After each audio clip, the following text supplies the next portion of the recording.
Imagine you were a spaceman who had set out to boldly go to the edge of the universe sometime in our future. You are returning 250 million years later. Everything you remember will be gone.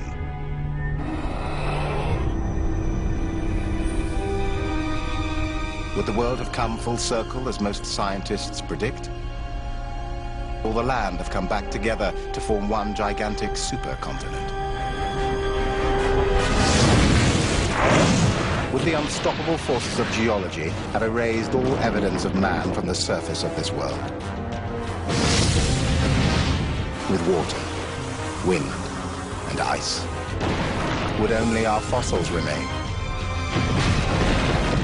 250 million years after our rise, what traces in the geologic record will show that we were ever here?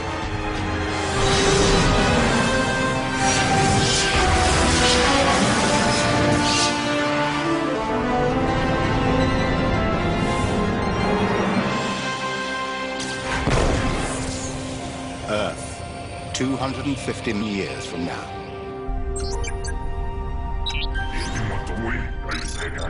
A prodigal traveler returns. Instant within his ship as it travels close to the speed of light, relativity has worked its scientific magic. For him, mere decades, while outside, the universe has changed. In the time he's been away, the Earth he has returned to has aged. This alien landscape. It is totally unlike the Earth he left behind. He fears he may now be utterly alone.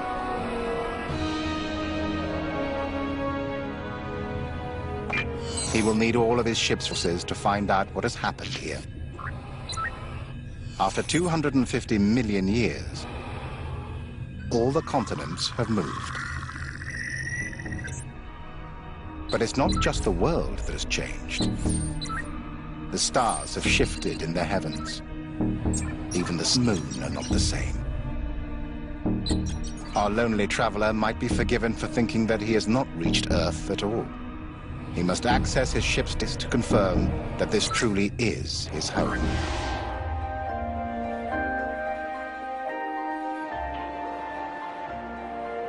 In 250 million years, the constellations that we see will be completely different to the constellations that we see today. Because all of the stars have a different relative motion relative to each other. It's like the beams on this telescope. If you could imagine a star at each of these places where the beams meet, the stars are all moving relative to each other. Over millions of years, the stars drift across the galaxy in a dance of ages, changing their position in the sky relative to our viewpoint on the Earth. And the shapes of the constellations shift. For example, the Big Dipper that we know today looks like a saucepan.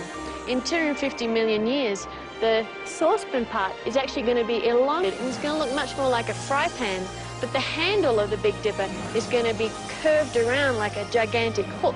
So humans in 250 million years wouldn't call the Big Dipper a saucepan at all. They'd more likely call it a big hook. The constellations are not the only things to change. Our sun is expanding by 1% every 50 million years as it consumes its own energy. And if these observatories are still watching the night sky 250 million years from now, they would see that the moon has grown smaller. The moon is actually moving away from us at about 1.5 inches per year. During the formation of the Earth, we think there was a massive impact from a Mars-like planet. And the debris that got thrown up from that impact ended up forming the moon. It has a little bit extra velocity, which allows it to go away from the Earth over time. Yet observing the moon could provide final confirmation that this truly is the Earth. It has no weather which would be able to destroy evidence, so there may be some evidence left there by humans that we will be able to detect.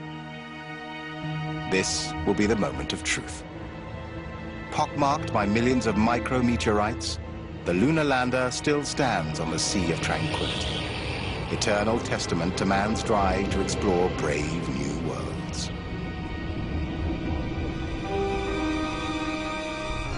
So this is Earth. He is alone. Because this Earth is completely unlike the one Abba left behind. No point looking for evidence of civilization here. The Great Wall of China, the pyramids, much more, all have been erased. In their place, a brand new supercontinent covers the world. This supercontinent was created because the Eden we live on floats fires of hell.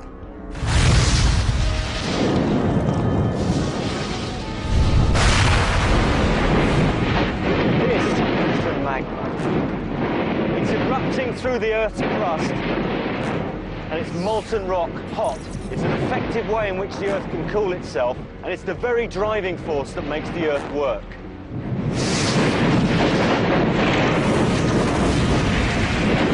Magma like this to create the continents on which we live, breathe, breed, and die. Wow. Even today, it's our world.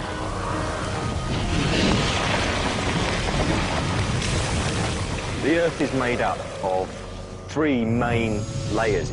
There's a central core region, which has a solid middle bit and a molten outer bit. Then there's a thick mantle, like toffee. It's solid cold. It's a bit like a liquid when it's hot. And then on the top of that, we have a very thin layer. And that's actually the Earth's crust that we stand and we live on. And it's the movement and the cooling of that system that drives those solid, cold, thin plates on the surface. And as they move around that system, we get volcanoes and we get lavas. Our beautiful blue planet is actually a fractured ball of fire. As the heat from the core cools through the mantle turns, it convects, it almost moves conveyor belt. And it's that internal motion that moves the plates around it. And those plates move in continental drift through time as the Earth tries to cool. When two of these plates collide, one is driven under the other in a process known as subduction. This is what creates volcanoes like Stromboli. And there are other places in the world where the Earth's crust is so thin that it simply cannot contain the force beneath. Iceland's a very unique place in geological terms, as it's the only place in the world where you can see plate spreading processes occurring above sea level. Rika Pedersen is a geologist. She has come to Iceland because here the wounds that make the Earth exposed for all to see. The reason for this is a hot spot. A huge bulge in the Earth which lifts the rift that runs across the center of Iceland out of the water to create an island. But that rift is limited to Iceland. Like a crack in a wall, it spreads across the world to form a gigantic tear beneath the ocean. The Mid-Atlantic Ridge. This ridge marks the line where new material rises from the Earth to form the plate of America and Eurasia. So when we have an eruption, we're adding material to the plate, and the plates are moving apart, and we're adding more material in this zone of creation. When that happens on Iceland, all hell breaks loose.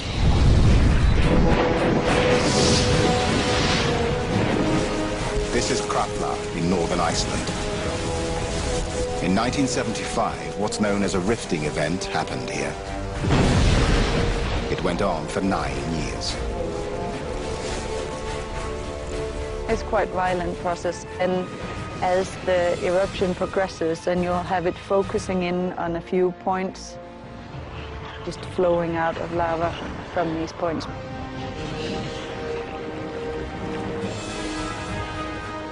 Even now, 26 years later, The landscape it left behind is of blackened devastation. The rift is caused when the stresses that pull these plates apart finally reaches breaking point. The crust in this area has been stretched over a period of about 200 years. Then the elastic strength is overcome, and we have 9 eruptions in place. Know that you cannot control these forces. You cannot control the power of the Earth. This is the Earth coming back with a vengeance.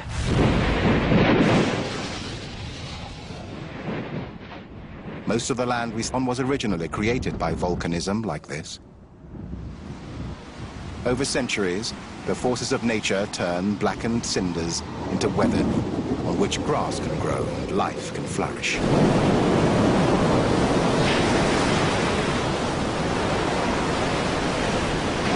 Our Garden of Eden was forged in the fires of hell.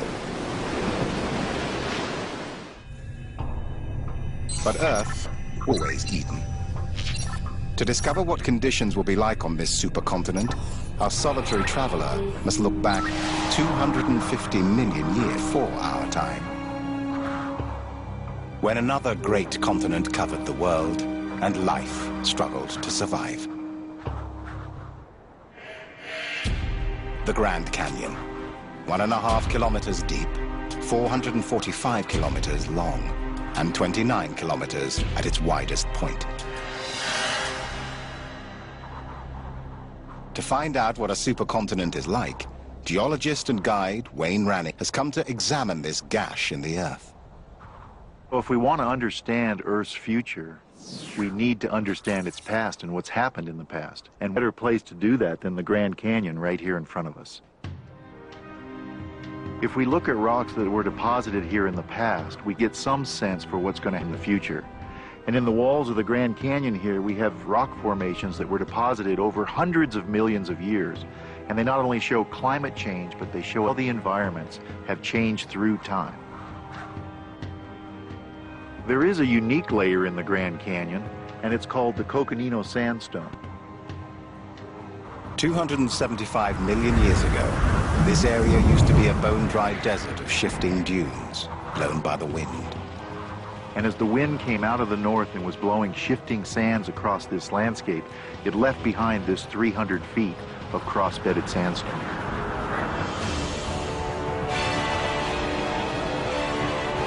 That desert was not just confined to the Canyonlands. All over the world, from the British Isles to Arizona, from Angel Falls in Venezuela to the deserts of Africa, similar rocks of the same age are found. These rocks show that they were once part of a gigantic desert on a supercontinent called Gaea. Despite the harsh conditions, life clung on until the world began to change. That change was not sudden. It took hundreds of millions of years. In fact, it can only be detected if we time in a completely different way. And to do that, we must come to a place like Dry Falls in Washington, where the ancient cliffs of lava were once breached by a massive glacial flood. This place really gives us a sense of how the Earth was formed. We have these breaks behind me. They were produced really slowly through long-term volcanism. And then we have the rest of this valley, which was formed really fast in a huge short-term catastrophe. And that's really how the Earth is formed, really, the nice, long, slow events, and then every 10 to 20 million years, complete madness, asteroid collisions, glaciations, sudden volcanism.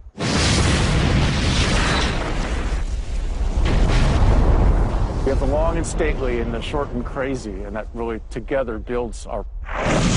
Viewed from this perspective, the beat of Earth time is marked out by geological catastrophes on a grand scale. And the Earth moves.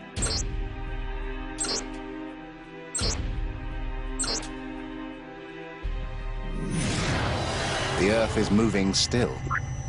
The forces that formed the world we know are still at work.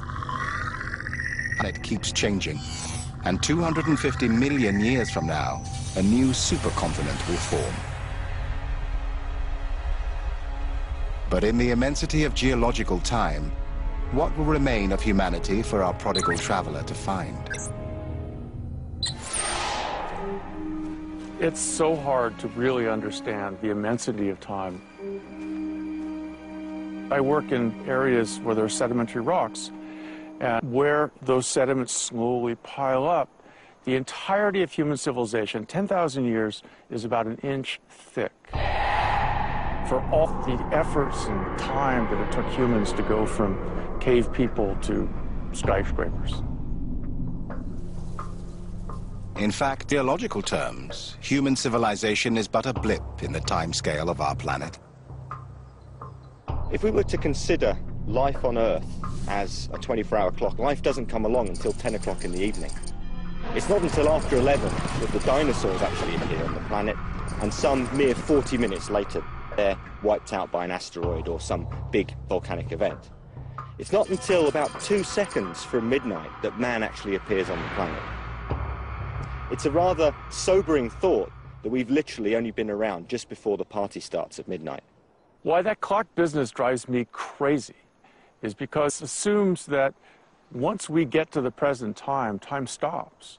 Geology is about the future as well as the past. We can make really strong predictions with that clock to keep going. We can't have it on this, it's over with our time. We need to put that clock and be able to look way into the future. So let's take this Earth clock analogy and do it right. Let's give the clock 12 hours for the 12 billion years that Earth will be in existence. We are right now at 4:30. Complex life started at 4. It's only going to go another half hour to 5. And the rest of those hours will be back to bacteria again all the way to the end of the world. And within that hour, the age of man is nothing more than a millisecond in the short window of time in which life on this planet can survive. One tiny millisecond during which mind transformed the world. No other creature has built monuments like ours.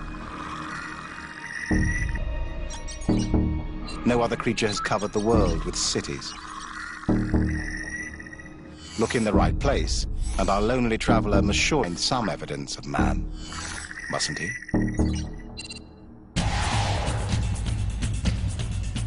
But in Earth time, 6,000 years of human civilization isn't even the blink of an eye.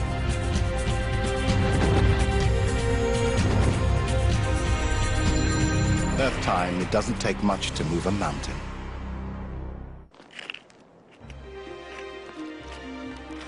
Imagine that this teaspoon represents the of erosion. Erosion is a simple but everyday process that helps to shape landscapes.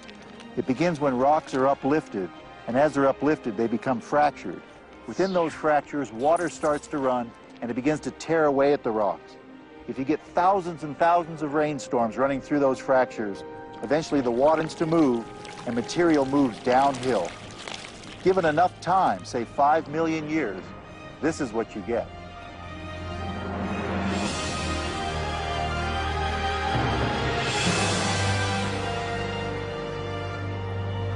The Grand Canyon has been carved out of the Colorado Plateau by the erosive power of the river, exposing almost 2 billion years of the Earth's geological history. But the whole story, because when we examine the fossil evidence from the canyon, we discover something amazing. Occasionally on the rim of the Grand Canyon, you'll find evidence for life. And I'm holding in my hand here a fossil sponge that was found in the Kaibab Formation on the rim of the Grand Canyon. As we all know, sponges can only grow in the ocean. And this sponge tells us that this layer of rock that makes up the rim of the Grand Canyon was once at the bottom of a shallow sea. What's more, all the fossils found at the very top of the canyon are over 250 million years old. But if the Kaibab layer is 250 years old, what has happened to all the rocks that were deposited after that? 250 million years of geology have disappeared from the top of the canyon. To find out what happened to those layers, Wayne must fly north, across some of the most spectacular scenery in America. We're looking at Castleton Tower here on the northern part of the Colorado Plateau, and Castleton Tower is an excellent example of erosion grand scale. Castleton Tower was once a continuous layer of strata that was connected to all the other strata around it, but erosion has torn away at it, leaving it isolated as an erosional remnant in this valley. The layers of strata in the tower once covered the whole area on top of the Kaibab Formation.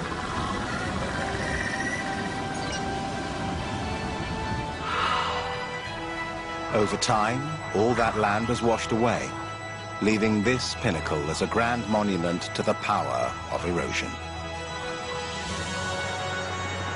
Nothing lasts forever upon planet Earth, and these monuments here will disappear just like the monuments of man, the Great Wall of China Pyramids or Mount Rushmore. These are very temporary features upon the landscape, and erosion will tear away at them as a new supercontinent is built 250 years from now.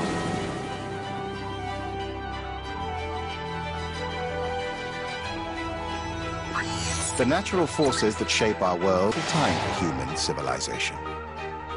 Thousands of years from now, no one will be rushing through the traffic in Trafalgar Square because London will no longer exist. It will be covered in ice. Most scientists believe that an ice age will come sometime in the next 10 to 100,000 years. And when it does, it will change the world. A frozen supercontinent of ice will cover the northern hemisphere. The same force that can reshape mountain could scour Mount Rushmore of its presidents. China's Great War would not stop this invasion. And some of the world's greatest cities will be ground into mush.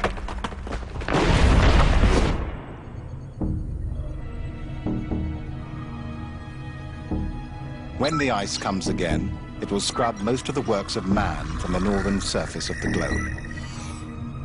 Whole cities will be reduced to rubble. So, to find evidence of fellow intelligence, our solitary must look elsewhere. What will remain to tell those who follow us that we were ever here?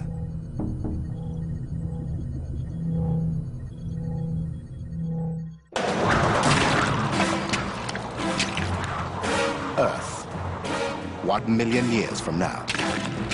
An intrepid explorer climbs a sheer cliff to visit an ancient wonder. It's an arduous climb, but it's worth it. Because miraculously preserved high in these mountains is fossilized evidence of the wonders that once ruled this world. Welcome to the future.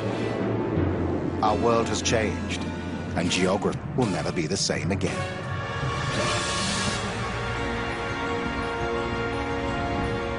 "100 million years from now, the Mediterranean basin will no longer exist. In its place, a massive mountain chain has risen to bar the way. This is because Africa has been slowly drifting north for the last 200 million years, as the plate that carries it dragged beneath Europe and Asia in a process called subduction.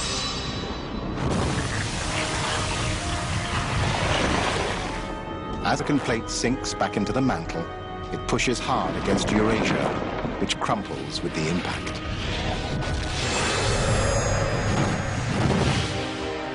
The immense stress of this collision buckles the continents, thrusting them upwards because there's nowhere else to go.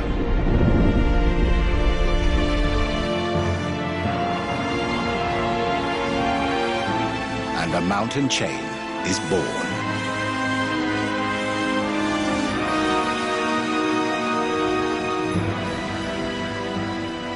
Yet, even as Africa's long drift north creates new land in once, elsewhere the continent is disintegrating. We're flying over the East African Rift in southern Kenya. Essentially, this is a huge valley that's been formed as this continent has tried to rip itself apart. Well, we're flying just over the rim now, so you can see the drop-offs, and this is the boundary fault. That really defines the edge of the rift. Alex Guth has spent 5 years studying the East African Rift in detail. To her, it marks a frozen moment in Earth time as a continent is born. Oh, amazing. As she flies over this volcanic landscape, she can see the distinct depth pattern in the fault system created by the stresses involved. So you're tearing, right? You pull this way, and then you get a tear going this way. It's like pulling apart. Those stresses are caused by tectonic activity. As it drifts north, Africa is passing a spot of magma just beneath the Earth's crust. Over millions of years, the hot spot heaves the Earth upwards bulge. The bulge stretches and fractures the outer brittle crust, pushing it apart and spewing lava onto the surface. And here, at the 14 Falls in Kenya, lies evidence of that activity. This breathtaking scenery is pulling Africa apart. Behind me, you can see the stepping down, and then the plain out here is obviously at a lower elevation. The rifting continues, that elevation is going to continue to drop, and this area is going to flood with water, and we'll have a new ocean. Millions of years from now, a new continent will form, separated from Africa by a shallow sea. But what will life be like on this new world? I don't think anyone can speculate accurately what life will be like in 100 million years or 250 million years. It's just too dynamic, and things change way too much in that period of time. If we look back 250 million years, we had dinosaurs, we had mammals, but they were very small. If anyone could speculate that the tiny mammal in the Triassic would have gone on to build these and build pyramids and have civilizations, I don't think you could have guessed that 250 million years ago. Viewed from this perspective, our own dominance of the Earth doesn't look quite so enduring. Humans tend to think in hundreds or thousands of years, yet we need to think in hundreds of millions. On such timescales, the inexorable forces of nature will inevitably blow away the puny works of man. Here they are at Grauman's Chinese Theatre in Hollywood to print their hands and feet in concrete. We all want to leave our mark on the world. A and impressive occasion. But the chances of anything surviving from our time are smaller than 1,000,000 to 1. Yet in Earth, one heartbeat is more than 10 million years. How many 1,000,000 to 1 chances can fit into that?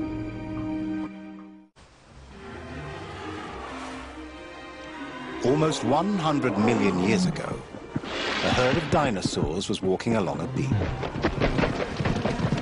Their footprints embedded in the soft, muddy sand, and for a variety of reasons, were never washed away.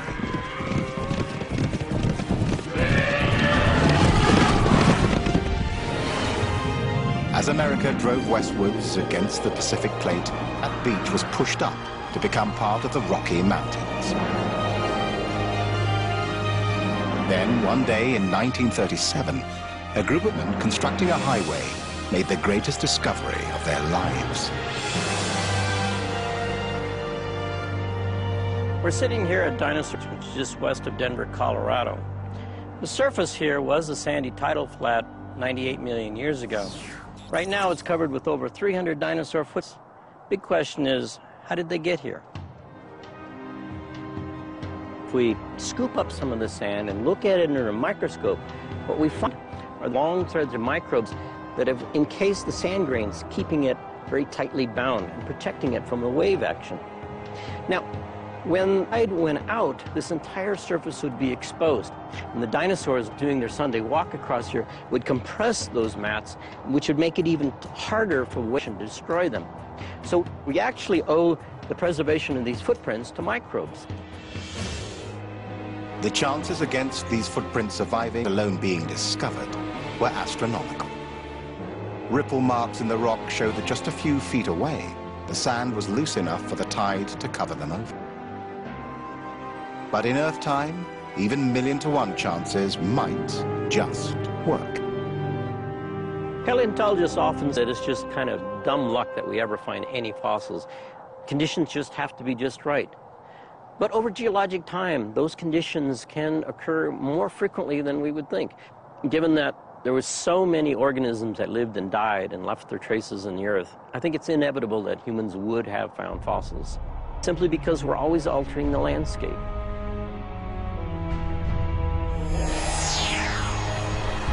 The same will be true of human fossil. It will be through chance finds like this that evidence of our existence will survive, to be discovered by the creatures that take our place. Scientists in the future will use these finds to piece together some idea of what we were like and how we lived, just as we do with evidence of dinosaurs today.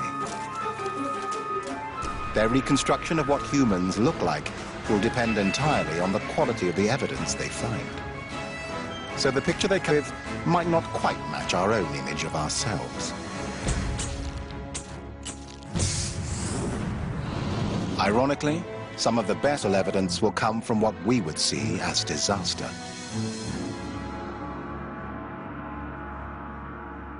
Well, this is the Ashfall Fossils in Nebraska. It's a site of mass disaster. 12 million years ago, hundreds of animals perished from breathing volcanic ash.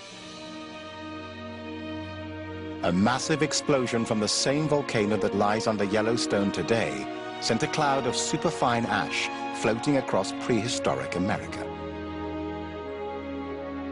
It rained down on these animals 1,000 miles away, killing their lungs. They gathered at the local watering hole to seek relief and died where they stood. And the ash continued to rain. The volcanic ash was able to infiltrate to the body cavity as soon as the soft tissues rotted away, so that they didn't collapse into a single plane. So they are really well preserved. The Ashfall fossil beds contain a remarkable group of animals that are no longer found in America. Toed horses lie next to prehistoric rhinos, camels, and saber-toothed deer. They provide a unique insight into life on the plains of America 12 million years ago. Many of the adult female rhinos have a calf right next to them. It's really sad to think of all these animals dying a slow, agonizing death from breathing in volcanic ash. This, too, is an ashfall site. It's the scene of one of the most famous disasters in all of Roman history. Herculaneum was a small port town towards the base of the volcano Vesuvius.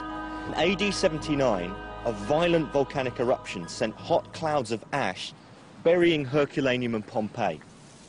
Now, as violent and devastating eruptions were, the volcano Vesuvius is nothing compared to the much larger volcanic system which lies here to the west of Naples. This is Campi Flegrei on the Bay of Naples. And these weirdly shaped hills are the telltale warnings that a volcano which could swallow the whole of Vesuvius lies beneath this idyllic countryside. We're here overlooking the Campi Flegrei nested caldera sequence. Now, a nested caldera is a volcano within a much larger volcano. The much bigger caldera structure, the Campanian structure, can only really be appreciated from space. And it was that event about 39,000 years ago that violently sent volcanic material from here over 30 kilometers away to form vast cliffs at the Sorrento coast.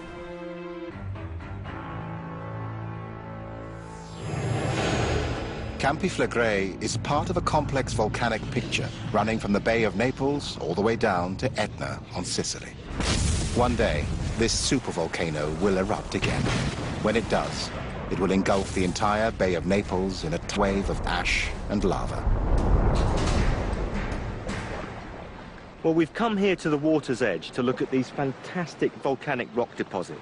As you can see, a number of buildings built in and around these thick beds of ash, but the deposits themselves are actually much thicker. They tower over these buildings. If those buildings were at the time of this eruption, this blanket of ash would have completely covered them. Any buildings, any scenery would be completely fossilized by such an eruption. And like the victims of Vesuvius, that act of destruction may well preserve evidence of our civilization for those who follow. A gruesome testament to the species that once ruled the world.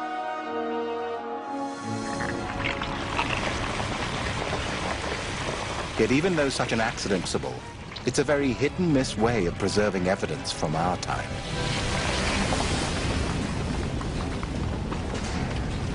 When we think possibility for volcanic features such as lava flows to somehow flow around and encase things like the Sphinx in Egypt, we can imagine that that's a possibility on planet Earth, but the chances of it happening are very, very slim.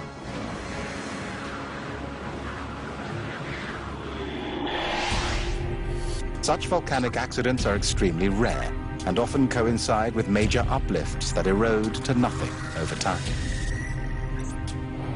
That makes it truly useless to an explorer searching for echoes from the past.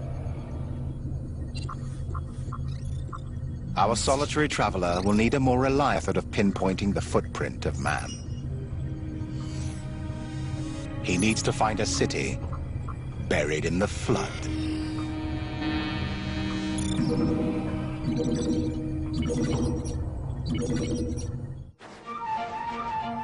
Compared to the dinosaurs, humans are giants at creating fossils. Our footprint in the fossil record will be enormous.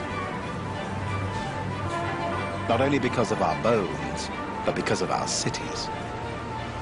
Cities are fossils in themselves. Every city around us here, the pavement, the road, the cars, the stairs, the houses, all of those are made of very fossilizable, extremely materials. Once they're buried and down below the surface, they can last almost forever. Yet, despite sheer volume of fossils that cities can produce, their survival 250 million years from now will depend on a geographical lottery. Cities like San Francisco, Tokyo, or Manchester, on crust thrust upwards by the collision of continents, will ultimately erode away. They have little chance of survival. On the other hand, New Orleans, on the sediments of the Mississippi Delta, is doomed to preservation. New Orleans will sink. Every delta is an area of crust that is subsiding under the sheer weight of all this sediment. At the same time, sea levels are rising. If you melt all of the ice on Greenland, Antarctica, then sea level will rise by to 60 or 70 meters. And then the city, most of it, or perhaps all of it, will have been abandoned. The skies will be falling down into ruins. The water will be flooding over it and depositing layers of mud, silt and sand. New Orleans then will be beginning to be fossilized as a city.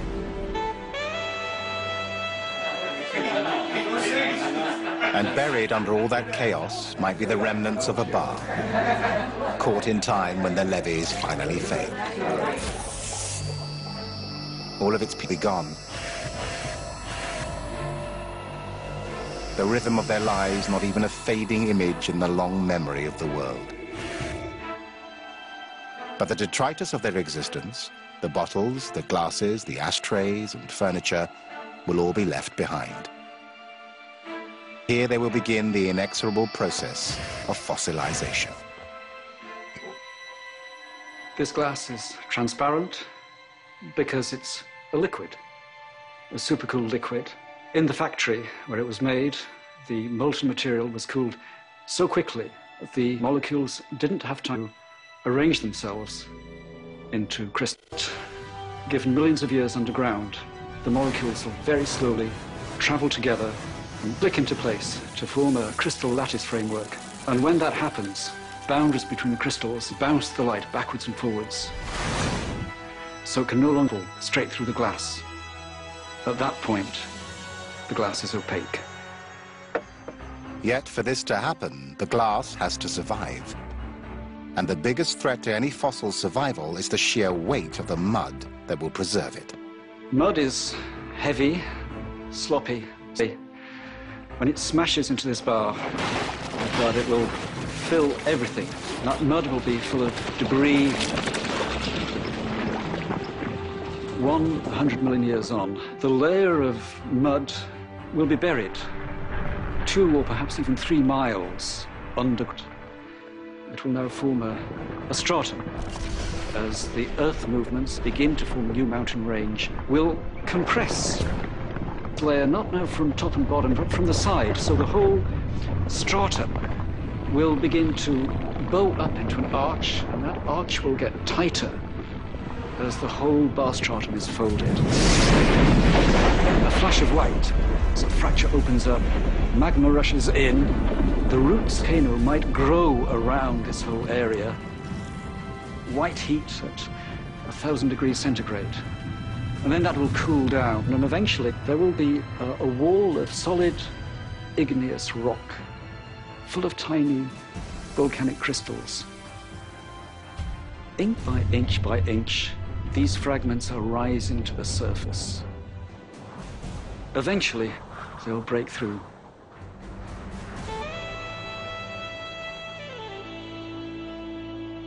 But this can happen only under a particular set of circumstances. First, the bar must drown as the continents continue their stately dance through time. Then, it must be pushed up with the mountain new supercontinent forms, where it can be exposed by erosion at exactly the right time. So to find the right city, our lonesome traveler work out how the supercontinent has formed. To understand the way in which the next supercontinent is going to build up, we can look in the past at how the previous supercontinent has broken up. And the last stages of that breakup has been the formation of the Atlantic as we see it. You know, Africa splitting away from South America. It's a very obvious fit that has drifted apart. Now, if current trends like that happen, the Atlantic will build up, and on the other side of the Earth, the supercontinent will start to meet up and converge in and around the Pacific. Antarctica and Australia will collide with Asia, and the American coasts will wrap around them both, creating a great wall of mountains more impregnable than any man could achieve.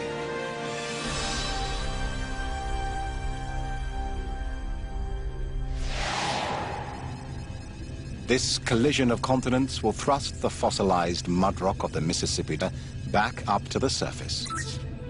And the remains of New Orleans will be laid bare for our prodigal traveler to find. But in order to locate these remains, we must fall from the heavens. At the surface of the supercontinent, he may discover that Earth is no longer the Eden he left behind.